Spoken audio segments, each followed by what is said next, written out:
voy a comenzar. Muchas gracias, Horacio. Muchas gracias. Voy a comenzar primeramente, pues bueno, claro, dándote las gracias, Daniela, por tu participación. De verdad, muchísimas gracias. Nos honra que gente tan destacada como tú y con temas tan interesantes, pues estén aquí hablando en nuestra academia, en nuestro seminario de la Academia de Biotecnología. Entonces, si me permiten, voy a darle lectura a la semblanza de la doctora Daniela Morales Sánchez. La doctora Daniela Morales Sánchez es ingeniera bioquímica por el Instituto Tecnológico de Tuxtla Gutiérrez en 2005, obteniendo su título en 2005, maestra en 2007 y doctora en 2014 en Ciencias Bioquímicas por el Instituto de Biotecnología de la UNAM. Sus estudios de doctorado fueron centrados en el cultivo de microalgas heterótrofas para la producción de biodiesel. Durante su primer postdoc, que comprendió de 2014 a 2017, en la Universidad de Nebraska en los Estados Unidos, sus investigaciones condujeron al incremento del contenido lipídico en una microalga modelo a través de estrategias de ingeniería genética y metabólica. En 2017 inició su segundo postdoc en la Universidad del Norte, en Noruega, en donde investigó el potencial de microalgas psicrófilas para la producción de moléculas de alto valor. Fue profesora asociada del grupo de microalgas y microbiomas en la Universidad del Ártico de Noruega de 2020 a 2024. Sin embargo, sus deseos de generar conocimiento en su país, México, la trajeron al Instituto de Biotecnología de la UNAM, donde actualmente es investigadora titular A del Departamento de Ingeniería Celular y Biocatálisis. Sus proyectos en el IBT están relacionados con el estudio de fotoprotección en microalgas para su mejoramiento y producción de moléculas de alto valor y biocombustibles, usando estrategias de ingeniería genética, bioprocesos y tecnologías ómicas. La doctora Morales también es parte del Sistema Nacional de Investigadores en el nivel 1, editora de las revistas científicas Frontiers in Microbiology y Bioenergy Research, así como miembro de la Sociedad Mexicana de Bioingeniería y Biotecnología. Entonces, pues nuevamente, muchísimas gracias, doctora, por aceptar esta invitación y pues te cedemos la palabra. Ok, muchísimas gracias por la presentación. Es un gusto estar aquí con ustedes y voy a platicarles un poco sobre los proyectos que estamos desarrollando en el laboratorio de microbiología, de microalgas en el IBT. Y bueno, como me platicaba, veo que hay como una heterogeneidad de personas aquí, entonces voy a platicarles desde un poco básico lo que son las microalgas. Y me voy a centrar en los mecanismos de protección en microalgas y nuestros proyectos que tenemos con respecto a esto aquí en el laboratorio. Bueno, primeramente quiero platicarles o más bien decirles qué son las algas. Las algas son organismos fotosintéticos como las plantas que necesitan o que consumen dióxido de carbono y necesitan la luz para poder crecer y reproducirse, y a cambio nos dan oxígeno. Hay muchas maneras de clasificar a las algas, pero pues a mí me gusta hacerlo de una manera muy, muy sencilla y yo las clasifico de acuerdo a su tamaño. Entonces vamos a tener a las macroalgas que están en el lado izquierdo de la pantalla, que la particularidad de estos organismos es que pueden verlas con sus ojos desnudos, ¿no? O sea, a simple vista las pueden ver porque parecen como hojas, como lechugas, y seguramente ustedes ahí en el SIGNOR, en el mar, pues las pueden ver, ¿no? De hecho, las comemos, las consumimos en el sushi, en el papelito negro, pues es nori y es una alga que es consumible. Y este tipo de algas se llaman macroalgas porque son grandes, o seaweeds, ¿no? Y también del otro lado tenemos a las algas pequeñitas, pequeñitas, que se necesita un microscopio para poder observarlas, que están en el recuadro derecho. ¿Por qué? Pues son muy, muy pequeñitas, no están en el rango de los micrones y entonces no podemos verlas a simple vista. Entonces necesitamos un microscopio para poder observarlas. Y son como esas microalgas que están ahí en las fotos. Son unicelulares algunas otras son pluricelulares, pero generalmente unicelulares y parecen células, digamos, no sé, de bacterias o de levaduras, más bien en ese tamaño, pero en color verde, ¿no? Porque como realizan la fotosíntesis, pues tienen pigmentos que les dan este color verde, ¿no? ¿Por qué me interesa a mí estudiar a las algas? ¿No? Y me voy a centrar en las microalgas, porque con lo que yo trabajo son con las algas pequeñitas, no con las algas grandes, sino con las pequeñitas, con las microalgas.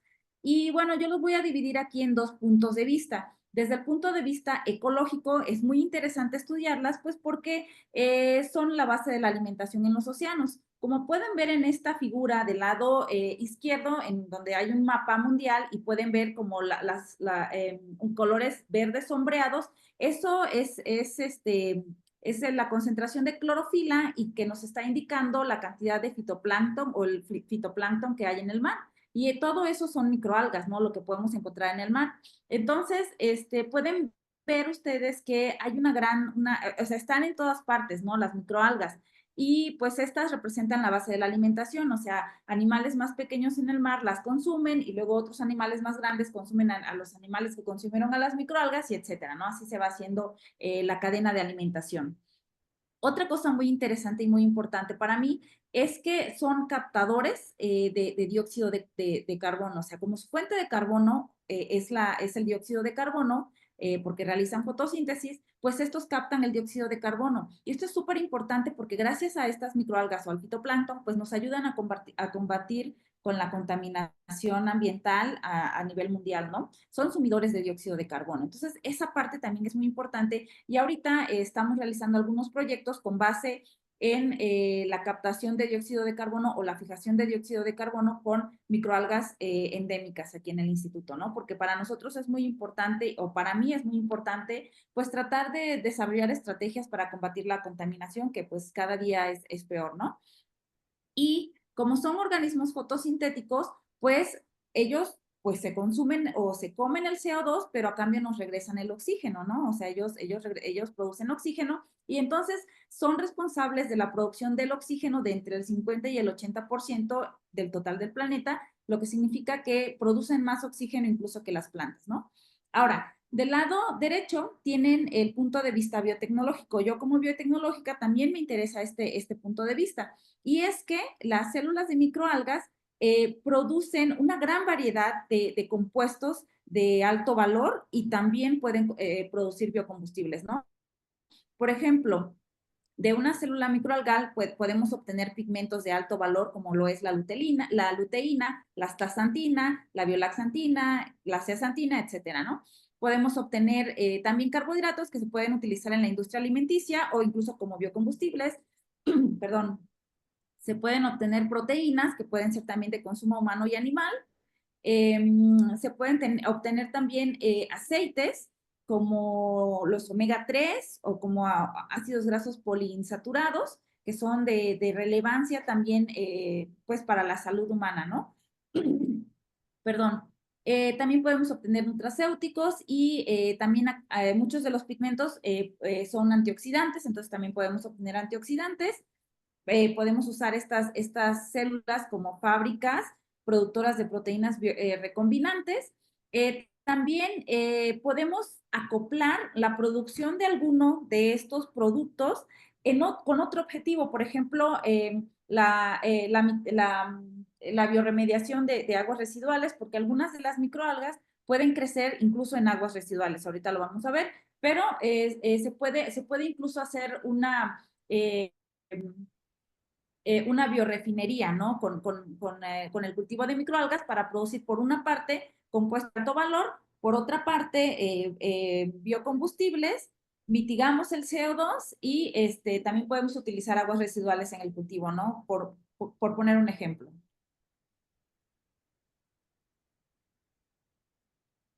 Bueno, ¿dónde las podemos encontrar? ¿Dónde viven? Pues como vieron en el mapa mundial, en la diapositiva anterior, pues están en todas partes, ¿no? Incluso podemos encontrar microalgas de agua dulce, pero las podemos clasificar también de acuerdo del hábitat donde las encontremos.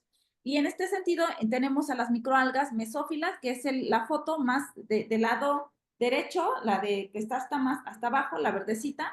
Ahí encontramos microalgas mesófilas que pueden vivir en temperaturas entre 20 y 25 grados centígrados y pues tenemos algunas de estas partes aquí en México, pues que es casi bueno, no la mayoría, pero muchos lugares en donde tenemos ese clima agradable, por ejemplo aquí en Cuernavaca.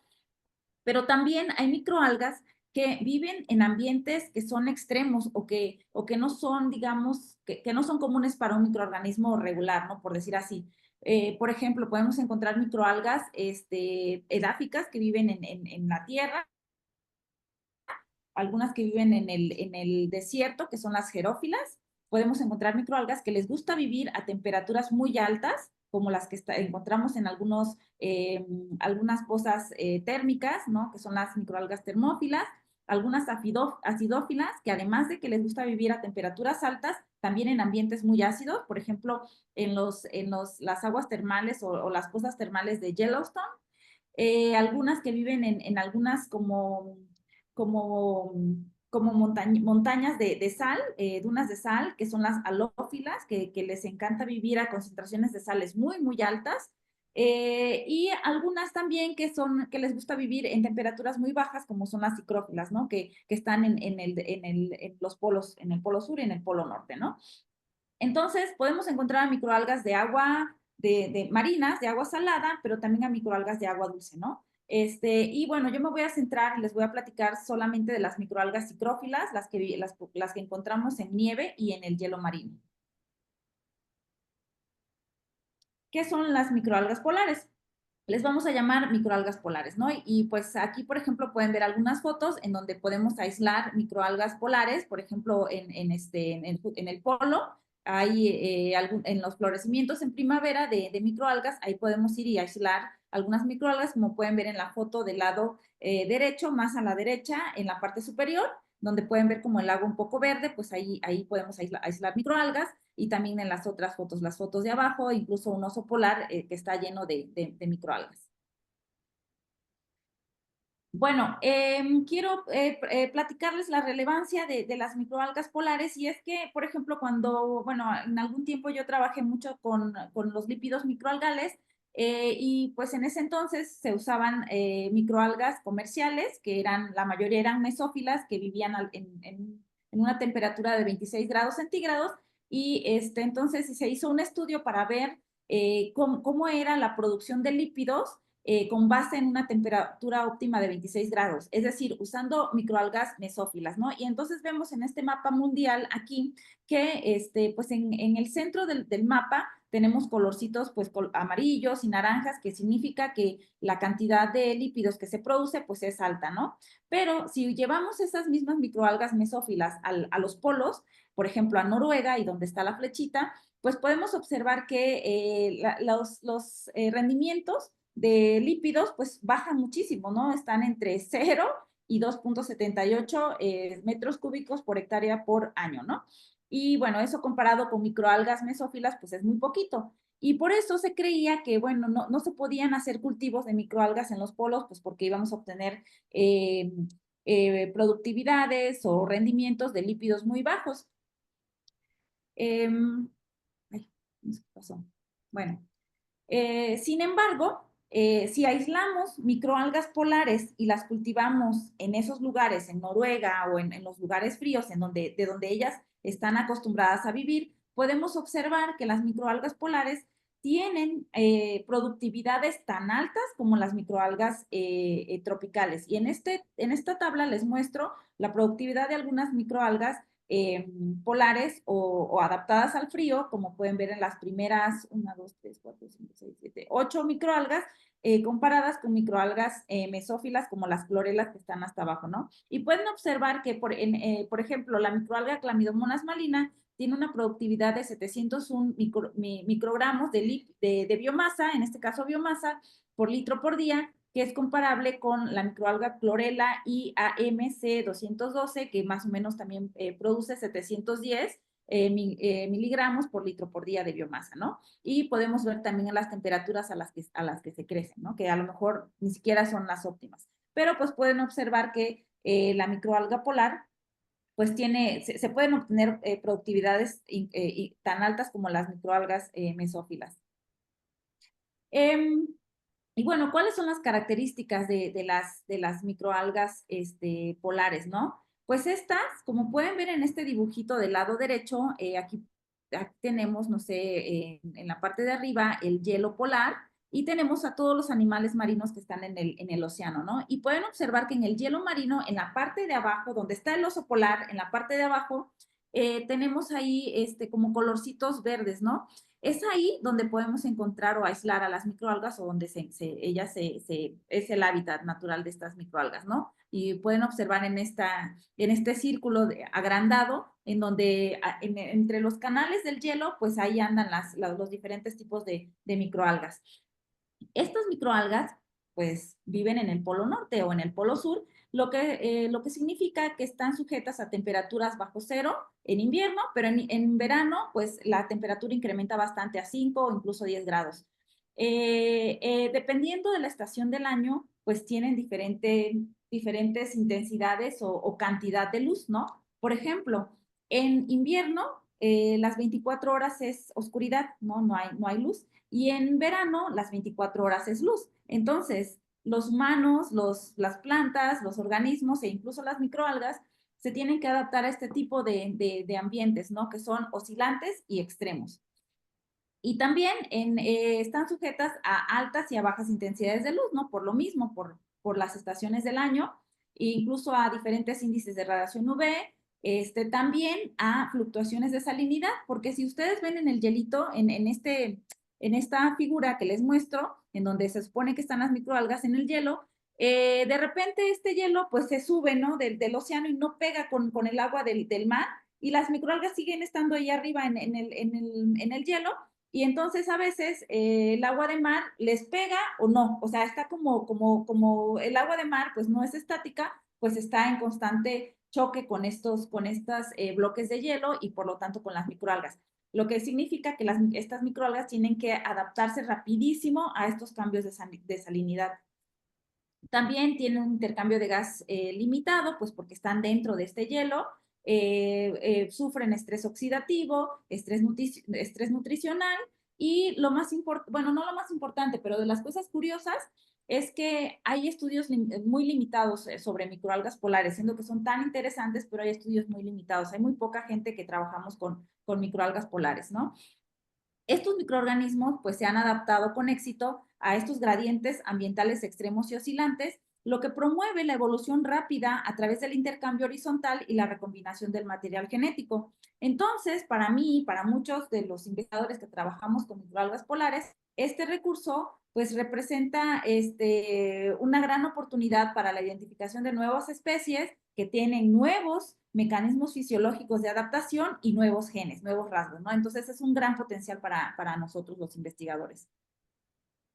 Y les voy a hablar particularmente de una microalga que es con la que estoy trabajando más enfáticamente, que es Chlamydomonas malina. Es Chlamydomonas sp, aún no hemos identificado la especie, pero se aisló de un barco que se llama Malina, entonces le pusimos Chlamydomonas malina, ¿no? Esta microalga fue aislada en el mar de Beaufort, en el Polo Norte, cercano a Noruega, en esa zona. Y lo que hemos estudiado con esta microalga, que era, simplemente se había aislado, pero se sabía nada más cómo era, la morfología y demás, pero hasta ahí, ¿no? No se sabía nada más. Eh, lo que nosotros hemos descubierto con esta microalga es que puede crecer de manera fotoautotrófica con una altísima productividad de biomasa, y también de manera mixotrófica, que no le agrada tanto esta condición, pero crece y no crece mal, ¿no? Esta microalga, como les digo, fue aislada del mar de Beaufort, por lo tanto es marina, pero pues, también crece en agua dulce, y lo pueden ver en estas gráficas que tengo del lado derecho, ¿no? En donde pueden ver del lado superior, en el cuadrito, del lado superior izquierdo, la concentración de biomasa a diferentes salinidades. Ahora ya la salinidad no tiene unidades, pero en ese entonces pues todavía le poníamos PPT. Y entonces crece a diferentes salinidades, y podemos observar que crece muy bien hasta una salinidad de 35, pero arriba de esta, bueno, ya me fui muy arriba, a 80, pues ya no crece, aunque no se muere, pero ya no crece, ¿no? Entonces puede crecer en agua dulce sin sal hasta 35 salinidad, que es la salinidad normal del mar en el norte de Noruega.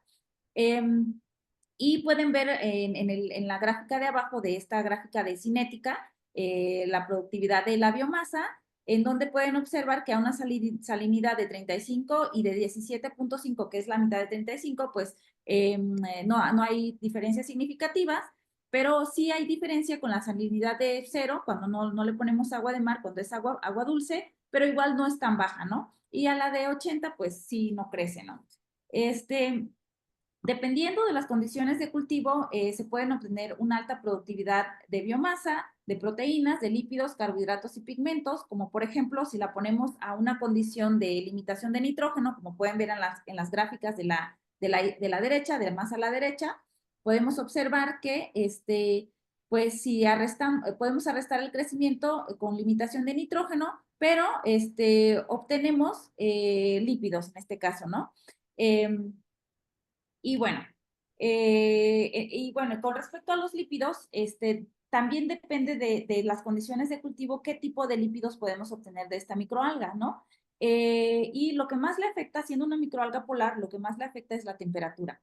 Entonces, cuando nos centramos en los lípidos, cultivamos a la microalga a 8 grados centígrados, que era como nos decía el banco donde nosotros la obtuvimos, o donde la mantienen, y obteníamos triacilgliceroles preferentemente en el contenido de lípidos, ¿no?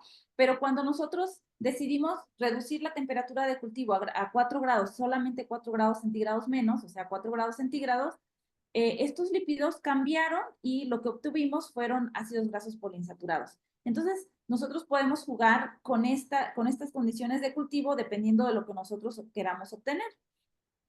De las características importantes de esta microalga, pues es que tiene un rango de crecimiento entre 0 hasta 10, 15 ya no crece, pero todavía está viva, y dependiendo de la temperatura y la disponibilidad de nitrógeno, podemos acumular ácidos grasos poliinsaturados o triacilgliceroles.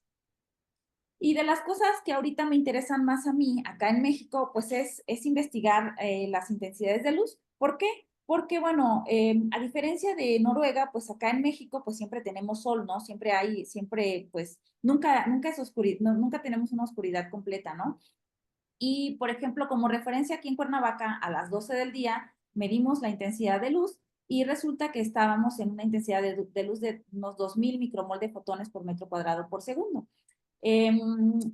Me interesa estudiar la intensidad de luz porque, pues, cuando queramos poner nuestros cultivos de microalgas en cultivos abiertos con la luz del sol, pues tenemos que estudiar este parámetro también, ¿no? Para que no le afecte, para que no se fotoinhiba y para que crezca muy bien. Entonces, y generalmente a las microalgas en el laboratorio nosotros lo cultivamos, no sé, a una intensidad de luz de 120, 200 micromol de fotones por metro cuadrado por segundo, ¿no? Entonces, pues vean la gran diferencia entre 120 y 2000, que es lo que tenemos en la naturaleza aquí en Cuernavaca. Y bueno, con esta microalga lo que hicimos fue cultivarla desde 70 micromol de fotones por metro cuadrado por segundo hasta 500, pues porque era el límite que nos permitía el equipo que estábamos usando. Y pueden observar que el crecimiento en el lado derecho, que vemos una cinética de crecimiento, a diferentes intensidades de luz, pues el crecimiento es muy similar, ¿no? Como pueden observar. Y también resultó que bajo estas diferentes intensidades de luz, la composición bioquímica de esta microalga pues era también similar, o sea, lípidos, carbohidratos y proteínas pues no cambiaba mucho, ¿no? Y lo más interesante es que esta microalga no presenta fotoinhibición, que comparada con otras microalgas mesófilas, pues sí presentan fotoinhibición. Entonces, esto es una característica muy interesante de esta microalga que estamos estudiando. Bueno, entonces, ¿cuáles son los mecanismos de fotoprotección de las microalgas? Miren, les voy a platicar. Son dos principales los que yo estoy estudiando. Hay muchos, pero me estoy enfocando en dos mecanismos principalmente. Por ejemplo, cuando la luz del sol, pues o la luz que le ponemos a nuestros cultivos microalgales, pues les incide de una manera que no les afecta, que no les provoca estrés ni fotoinhibición, pues el estado de excitación de las clorofilas es extinguido o es quench mediante la transferencia fotoquímica en la fotosíntesis normal, ¿no? Transfiere los electrones en la cadena transportadora de electrones de manera normal, ¿no? Hasta la producción de biomasa. Sin embargo, cuando hay un exceso de energía lumínica, suceden tres cosas. La primera es que parte de esta energía en forma de electrones, pues se vaya hacia la cadena transportadora de electrones, hacia el proceso de fotosíntesis y de formación de biomasa. Pero el exceso de esta energía, de estos electrones, pueden producir especies reactivas de oxígeno, lo que causaría un estrés oxidativo en la célula.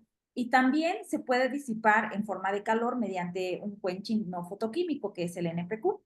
Puede suceder esto, ¿no?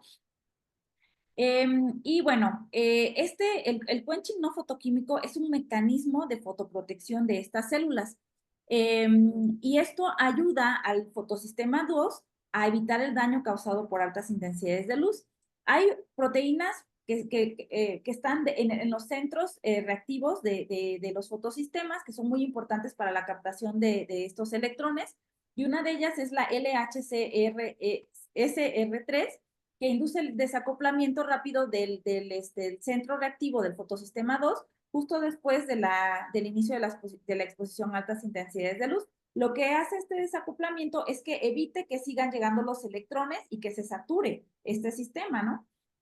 Y esto también disminuye el tamaño funcional de las antenas en el fotosistema 2, por lo tanto evita que sigan llegando más electrones.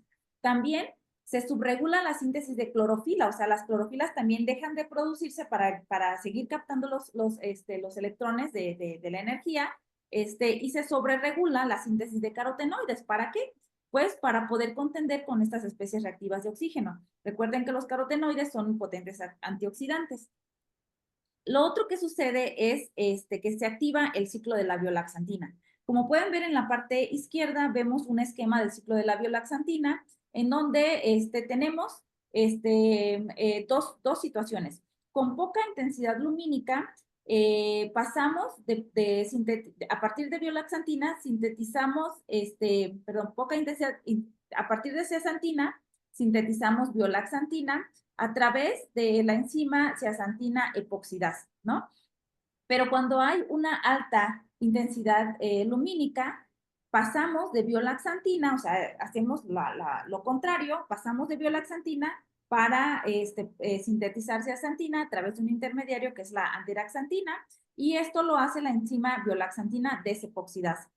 Entonces, este ciclo es muy importante porque media el uso eficiente de la energía a bajas intensidades de luz, pero cambia rápidamente en exceso de luz, disipando la energía en forma de calor. También le ayuda al quenching no fotoquímico.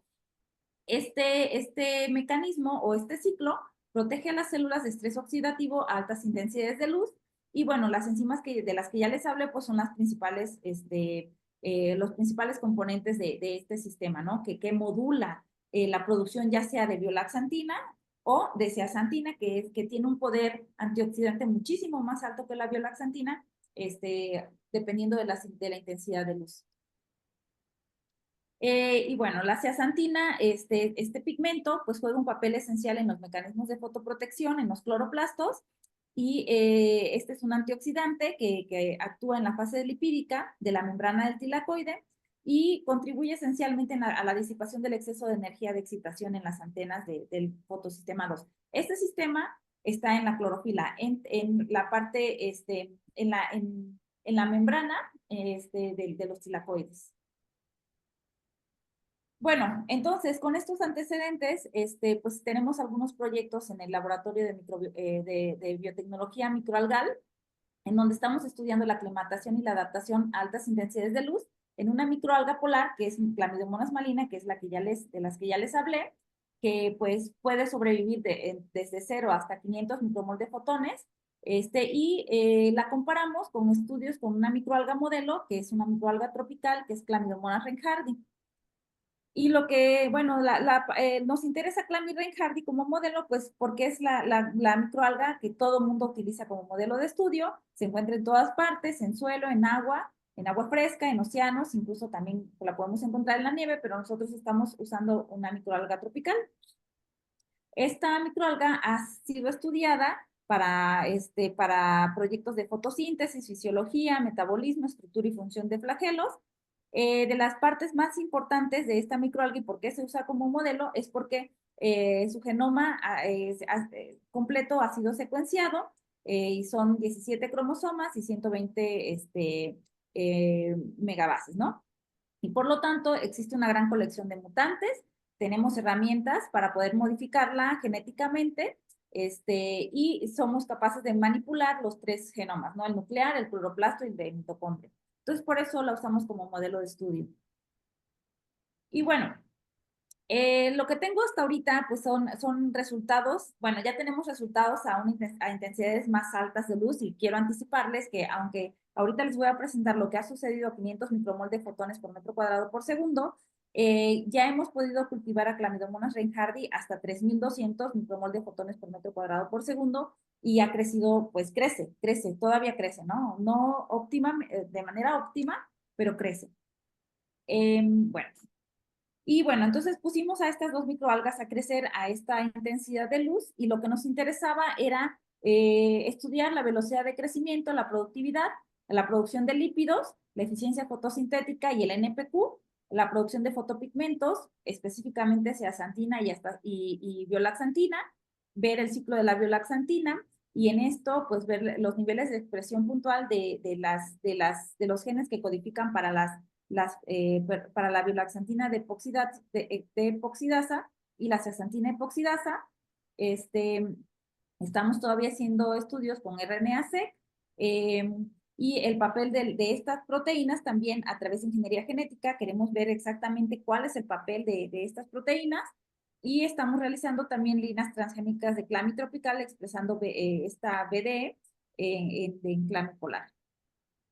Esta es la estrategia experimental que tenemos. La preparación de inóculos las hacemos en matraces, clamipolar con medio marino y clamitropical con medio TAP.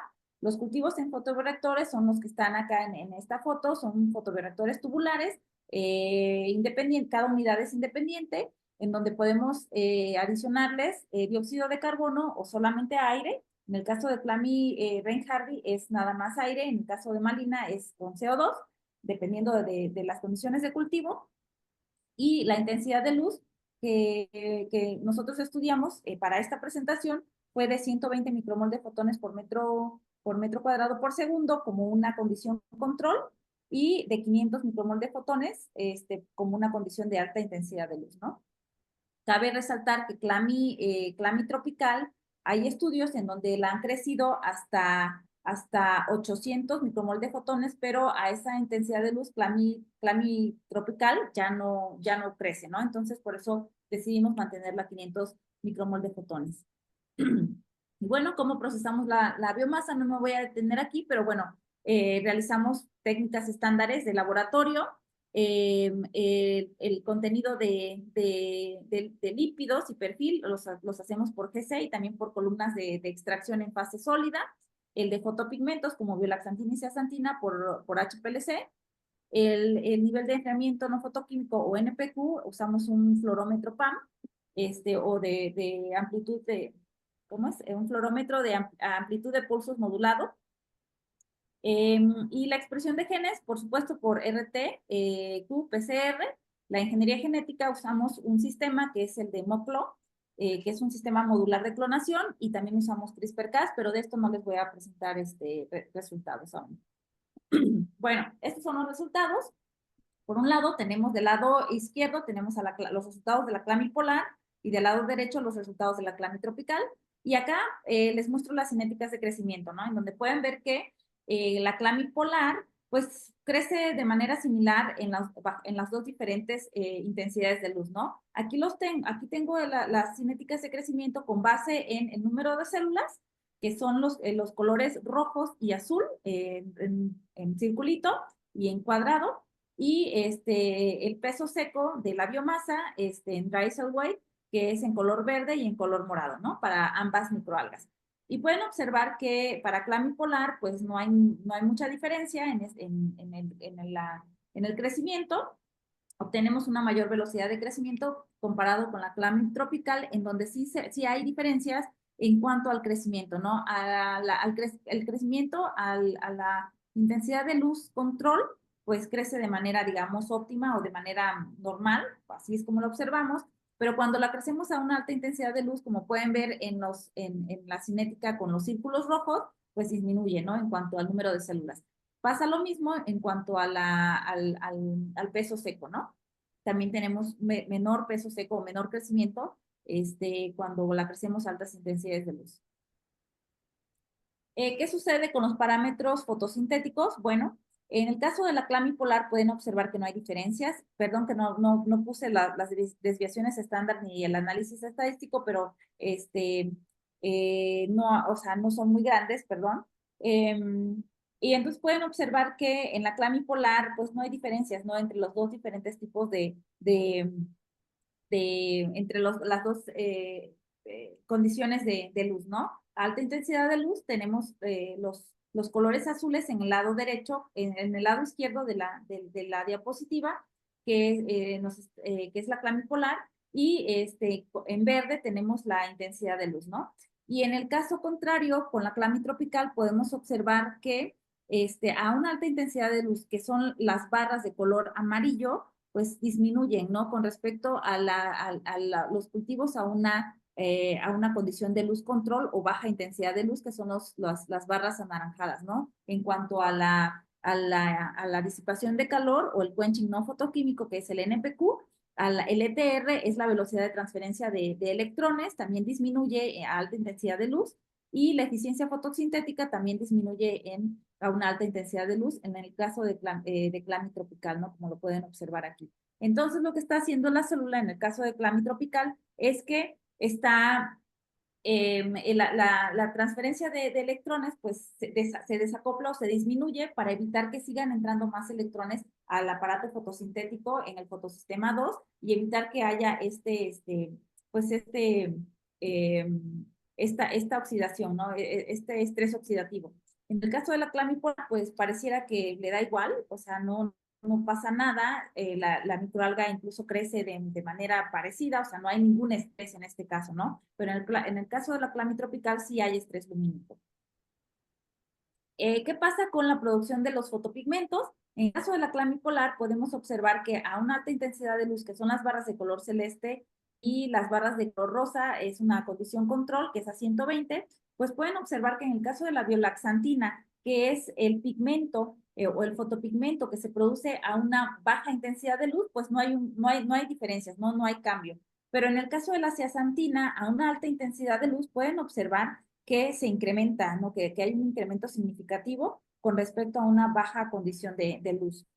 Y esto lo que nos está diciendo es que este es el mecanismo de esta microalga polar para poder sobrevivir a 500 micromol de fotones y que no haya diferencias en el contenido, en el crecimiento, ¿no? Produce una gran cantidad de zeaxantina, que es la que, si hay un exceso de energía, pues es la que captura a las especies reactivas de oxígeno y evita un estrés oxidativo. En el caso de la clamipolar, pues sí hay una mayor concentración de zeaxantina, pero no es tan grande como en el caso de la clamipolar, ¿no? Por lo que quiere decir es que los mecanismos de fotoprotección de la clamitropical, pues no son tan efectivos como en el caso de la clamipolar, ¿no? ¿Qué pasa con los ácidos grasos? ¿Por qué nos interesaban también medir los ácidos grasos? Porque los ácidos grasos, en el caso de las microalgas, son indicativo de estrés, ¿no? Cuando nosotros cultivamos a microalgas bajo condiciones de limitación de nutrientes, lo que hacen es que acumulan una gran cantidad de lípidos, principalmente triacilgliceroles, que son los que utilizan como una reserva energética por si más adelante los necesitan, ¿no? Pero es como una respuesta a un estrés general, la acumulación de ácidos grasos neutros o triacilgliceroles, ¿no? ¿Qué sucede aquí? Alta intensidad de luz, que son las barras naranjas, en el caso de la clamipolar, podemos observar que sigue produciendo ácidos grasos poliinsaturados. Recuerden que esta microalga polar produce ácidos grasos poliinsaturados como una respuesta normal o natural al frío. Lo que hacen estos ácidos grasos poliinsaturados es que mantienen la fluidez y la permeabilidad de la membrana a condiciones congelantes para que puedan seguir pasando sus nutrientes, ¿no? Entonces, son acumuladores naturales de ácidos grasos poliinsaturados y algunos omegas, ¿no? Y entonces, a las dos diferentes condiciones de cultivo o de iluminación, podemos observar que la clamipolar pues sigue produciendo muchos ácidos grasos poliinsaturados y que el contenido de triacilgliceroles pues es mucho más bajo que los poliinsaturados. Sin embargo, produce más ácidos grasos poliinsaturados bajo condiciones de control, ¿no? Aún no sabemos por qué, pero bueno, estos fueron los resultados. Igual no es tan significativo. Pero en el caso de la clamitropical, podemos observar que acumula triacilgliceroles, ¿no? El contenido de PUFA pues no cambia bajo las dos diferentes condiciones, puesto que esta microalga no es una acumuladora de PUFA, pero sí podemos observar que incrementa el contenido de triacilgliceroles, lo que significa que la microalga efectivamente estaba bajo una condición de estrés lumínico. ¿Qué sucede con los genes que codifican para estas proteínas, biolaxantina de desepoxidasa y zeaxantina epoxidasa? Bueno, en el caso de la clamipolar pueden observar que el gen que codifica para la biolaxantina desepoxidasa, que es la enzima que sintetiza zeaxantina a partir de biolaxantina, es decir, que produce zeaxantina, que es un potente antioxidante, pueden observarla como sobreexpresada, ¿no? O la abundancia relativa, pues es mucho mayor que los demás genes, incluyendo el gen referencia, que es el actin, que es el que está hasta el final en la gráfica, ¿no? En ambas gráficas. La condición alta intensidad es la amarilla y la control es la morada, ¿no? En el caso de la clamitropical, pues no vemos mucha diferencia. Sí vemos una pequeña sobreexpresión del BDR o del gen que codifica para la biolaxantina de epoxidasa, pero puede que no sea tan significativo, ¿no? Perdón que no he puesto el análisis estadístico en este caso, ¿no? Los demás genes, que son los ZXE, diferentes isoformas para las dos microalgas, esos genes codifican para la zeaxantina epoxidasa, que es la otra enzima, la que actúa cuando hay una condición de baja iluminación. Entonces, estos genes, en las dos condiciones, pues pareciera que no incrementa mucho su expresión, con excepción del ZXE3 en la clamipolar, que parece que sí tiene una pequeña sobreexpresión, pero en la condición control, ¿no? Y bueno, ahorita ya estamos terminando otro proyecto que es a intensidades de luz más altas, a 750, y pues con la clamimalina un poco más, la clamitropical no resiste más allá de 800 micromol de fotones por metro cuadrado por segundo, pero la clamimalina o la polar es así, y con eso estamos haciendo más estudios a intensidades de luz mucho más altas, ¿no? Y bueno, tenemos otros proyectos en el laboratorio. También nos interesa estudiar una proteína que es la glicerol 3-fosfato deshidrogenasa, que es la que está implicada en la síntesis de lípidos o el ensamble de triacilgliceroles. Y tenemos estudios in silico e in vitro. También estamos haciendo una expresión heteróloga de melanina en la clamitropical o en la clamimodelo a través de estrategias de ingeniería genética. Estudiamos diferentes tipos de misoptrofía con diferentes microalgas para ver diferentes tipos de fuentes de carbono, en especial las que no se utilizan, como los residuos lignocelulósicos. Estudiamos transcriptomas a través de RNA-C, también pigmentos de alto valor. Tratamos de incrementar el contenido de estos en algunas microalgas. Y también, como les comenté al principio, estamos empezando un proyecto para evolucionar microalgas que puedan consumir mayores concentraciones de dióxido de carbono a través de estrategias de evolución adaptativa, pero también de ingeniería genética como clonación, ¿no? O CRISPR. Y bueno, perdón, este era mi grupo de trabajo el semestre pasado. Ahorita ya incrementó un poco más. Son estudiantes de maestría y de licenciatura de diferentes partes del país. Tenemos de Nuevo León, de acá de Morelos, de Quintana Roo, de Chiapas, y bueno, como conclusiones, les puedo decir que la clamipolar o clamimalina es una microalga polar naturalmente dada a altas intensidades de luz y altamente productiva, y por lo tanto es una referencia de mejoramiento y modelo de estudio. Conocemos los mecanismos de adaptación a altas intensidades de luz, que es la disipación de calor a través del NPQ y el ciclo de la biolaxantina en esta microalga, y estos resultados, o los preliminares, pues nos indican que los mecanismos de fotoprotección de la clamipolar son el incremento del contenido de fotopigmentos, en especial el de zeaxantina, de ácidos grasos poliinsaturados, porque también son antioxidantes, recordemos que también pueden ser antioxidantes, de los niveles de la disipación de calor en NPQ, bueno, estos niveles en realidad no, acá está un poco mal, pues no tuvieron un cambio significativo, ¿no? Pero sí la expresión de la biolaxantina desepoxidasa. En el caso de la Clami tropical, pues todo lo contrario, esta microalga pues no presenta una tolerancia a altas intensidades de luz y respondió con un decremento en los niveles de NPQ, de ETR y de la eficiencia fotosintética.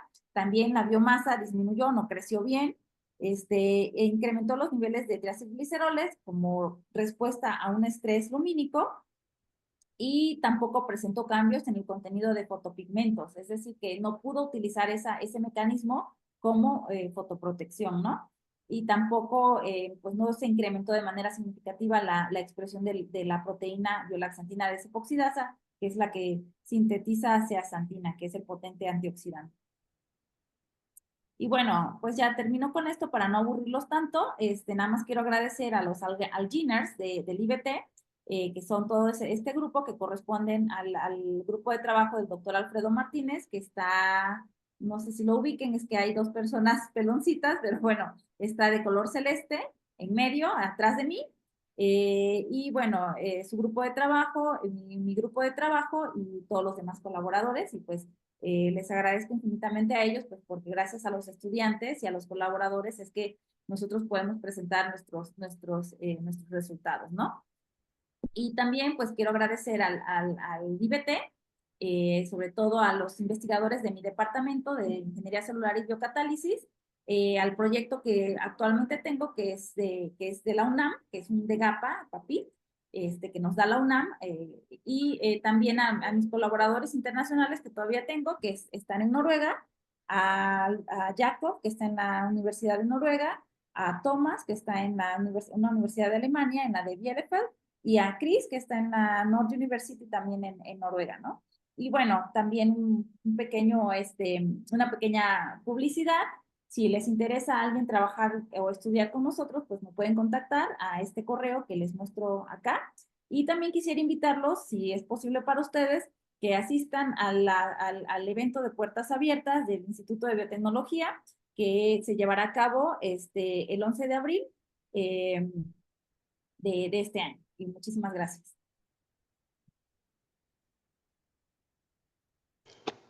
Muy bien, muchas gracias, Daniela. Muchas gracias, muy interesante. Me tocó estar en bueno, creo que en uno o dos, ya no recuerdo, eventos de puertas abiertas ahí en el IBT. Y la verdad es que está padrísimo, o sea, increíble todo lo que muestran, porque literal sacan en algunos grupos, ¿no? Parte de su Sí. laboratorio y parte de lo que están haciendo, o sea, lo ponen ahí a exponerlo, entonces está padrísimo eso. Sí, sí, sí. Sí. Sí, sí, Muy bien, sí. muchas Sí, gracias. pues la verdad es un evento bastante grande, y me parece que el registro ya está abierto, pero pues claro, es presencial. Yo entiendo que ustedes están lejos, pero si se dan una vuelta por alguna razón por Cuernavaca, pues están cordialmente invitados. Muchas gracias. Muy bien, pues entonces pasamos a preguntas y comentarios para la doctora, tanto los que están aquí de manera presencial como los que están en línea. ¿Alguien que quiera participar? A ver, tenemos una pregunta aquí en el chat, dice del doctor Eber. ¿Se conocen qué tipo Ajá. de osmoprotectores producen estas microalgas polares? ¿Son similares a los producidos por las halófilas? Sí, de hecho sí, y lo que más producen es glicerol, de hecho. Ujú. Ujú. Ok, muy bien, muchas gracias. ¿Alguien más? ¿Alguna pregunta?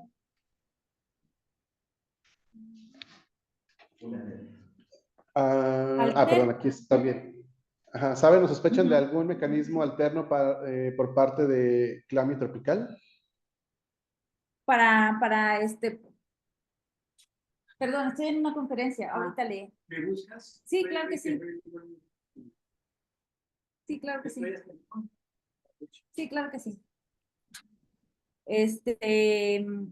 Sí, bueno, para poder tolerar altas intensidades de luz, pues vemos que no tiene muchos mecanismos, ¿no? Pero hay otros, sí, claro, hay muchas publicaciones con respecto a Clami tropical o a Clami Reinhardt, y mencionan varias proteínas que están en los aparatos fotosintéticos. Por ejemplo, la PBS, me parece, es una de ellas, y otras, unas que mencioné acá, la 1 y la 3, las que están justo dentro del aparato fotosintético, que son las que tienen como un trabajo, ¿no? Más digamos, como más para poder,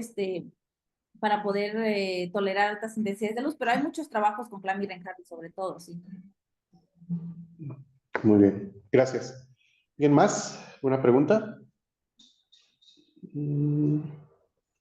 Bueno, yo sí te quiero preguntar algo, Daniela. Entonces, a ver, no sé si entendí bien. Entonces, a pesar de que no es su condición óptima, por así decirlo, la Clami que viene del norte produce más compuestos que pueden tener valor que la Clami tropical, que pues en teoría debería estar un poquito más adaptada. ¿Es correcto? En realidad, sí, bueno, no, en realidad no, porque la Clami polar, aunque hay periodos del año en que está completamente oscuro, la mitad del año está todo el día a una intensidad de luz muy alta. De hecho, las intensidades de luz en el polo, y más con el efecto de la nieve, que se refleja mucho más, las intensidades de luz son muy altas allá. Entonces, la clamipolar está más adaptada a estas condiciones de altas intensidades de luz que la clamitropical. Ahora, con respecto a Ok. la clamitropical, bueno, sí digamos que lógico pensar que, pues deberían estar adaptadas a altas intensidades de luz aquí, ¿verdad? Pero en realidad, Sí. cuando nosotros analizamos a estas microalgas acá en México, estas lo que hacen, o sea, no las encontramos en la superficie del agua o de la tierra o de ningún lado, están debajo.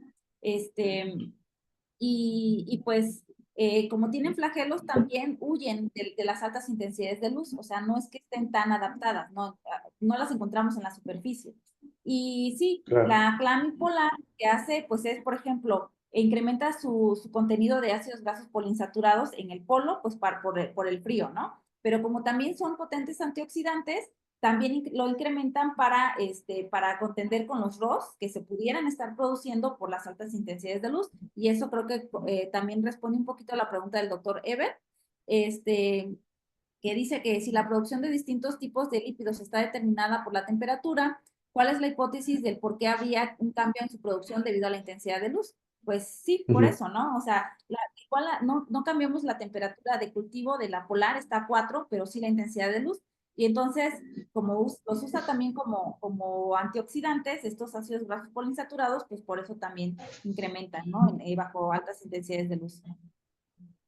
Muy bien, gracias. Danitzia, tiene la mano levantada, adelante. Sí, muchas gracias. No sé si me escuchan bien. Sí. Sí. Doctora, muy interesante su ponencia. Yo le preguntaría sobre este tipo de intensidad de luz a la que usted se refiere. Digamos que podemos hablar de intensidad o podemos hablar de radiación, digamos, dependiendo de la composición de la luz. De hecho, en los polos lo que está pasando es que tenemos una longitud de onda más de azul o tirándole a azul. En cambio, cuando estamos cerca de los polos, pues es más roja, anaranjada. Y eso nos habla mucho de la radiación, no tanto de la intensidad como número de lux. En ese sentido, ¿ustedes tienen alguna idea sobre el uso de diferentes, digamos, colores de luz y la producción de ácidos grasos y de todo lo que usted nos comentó en estas microalgas? Pues muchas gracias por su pregunta. Sí, tenemos también la idea de la radiación UV, y de hecho ese era un proyecto que estábamos proponiendo, pero pues todavía no nos los han aceptado. También adicionarles radiación UV. Con esta microalga turmalina, tengo apenas, no sé, como 6, 7 años que estoy trabajando con esta y aún no he hecho experimentos con diferentes tipos de colores de luz, pero sí está en nuestros planes poder ver cómo es su crecimiento y la producción de metabolitos con luz roja, azul y blanca. Pero no tenemos todavía resultados con la polar. Ok, muchas gracias, doctora. A usted. Gracias. Muy bien, ¿alguien más? ¿Alguna otra pregunta o comentario para la doctora? Aquí, ¿no? Aquí está. Hugo Serrano dice, no soy del área, perdón, pero tengo un par de preguntas de cultura general. ¿Hay alguna micro o macro alga modelo o no que sea eficiente para la producción de proteínas recombinantes? Y dos, entiendo que el sargazo es una macroalga, ¿es correcto o no? Si es así, y dada la importancia crucial del IBT en México, ¿hay alguna iniciativa aplicada en términos biotecnológicos para ayudar en la solución de este problema de interés nacional? Bueno, le contesto su primera pregunta. La microalga que es modelo o es, bueno, que usa mucho más para la producción de proteínas recombinantes, pues sobre todo porque se sabe y se puede manipular su genoma, pues es Chlamydomonas reinhardii. No lo sé si lo hacen a nivel comercial, no creo. Pero otras, por ejemplo, hay algunas de nanocloropsis gaditana que también conoce su genoma y me parece que también las han usado como producción de proteínas recombinantes y otras especies. Sí, el sargazo sí es una macroalga y sí es muy importante en México. Acá en el IBT, que yo sepa, no hay una iniciativa o sea, no hay ahorita. Pero me parece que el grupo del doctor Martínez, Alfredo Martínez, en algún punto quiso trabajar con eso. El problema que se encontró es que es como el material del sargazo no es como muy fácil de accesar o de romper, ¿no? Porque lo que él hace es obtener, digamos, medios de cultivo que provienen no sé, de cultivos del maíz, ¿no? Del sargazo perdón, del maíz, de los desechos de maíz o de otro tipo, de muchos tipos de residuos lignocelulósicos, ¿no? Y él quería hacer también electrólisis o usar este sargazo como fuente, como medio de cultivo o como fuente de carbono. Pero se encontró con que me parece que la pared celular muy dura y que no se obtenían, digamos, concentraciones o resultados prometedores, ¿no? Y ya creo que dejó de trabajar con eso porque me parece que en algún punto el sargazo ya dejó de ser tan problemático, no lo sé. Pero sí hubo alguna iniciativa en estos momentos que yo sepa, no.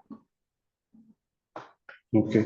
Sí, nada más ahí, si pudiera completar algo. Bueno, en el IBT ya nos contestó la doctora, ¿no? Pero hay otros centros, otros institutos que sí, o sea, están abordando desde diferentes ángulos la problemática del sargazo, sobre todo, por ejemplo, en el sureste, en donde los problemas de arribazones pues, son muy grandes, muy serios y que tienen una implicación económica muy grande. Entonces ahí sí se están haciendo muchísimos estudios para su aprovechamiento, incluso pues hasta para alimento, para algún tipo de de compuesto para fertilizantes, en fin, hay bastante investigación porque en algunas zonas, insisto, sí representa una problemática muy seria, ¿no? Pero sí tiene Claro. sus bemoles, tiene sus características que lo hacen también complejo, ¿no? Hay varias cosas por ahí. Pero bueno, muchas gracias, Hugo, y muchas gracias, doctora. Bueno, no sé, ¿tenemos tiempo para una última pregunta o comentario que tengan? Aquí no, en el chat creo que tampoco. Bueno, pues entonces con eso estaríamos dando por concluida esta charla.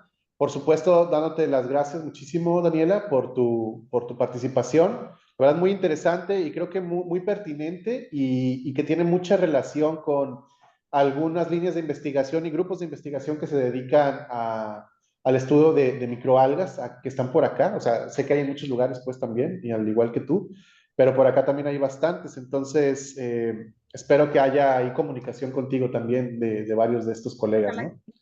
Sí, Sí, estoy ojalá. seguro. Bueno, pues entonces muchas gracias también a todos los que están aquí de manera presencial y conectados a distancia.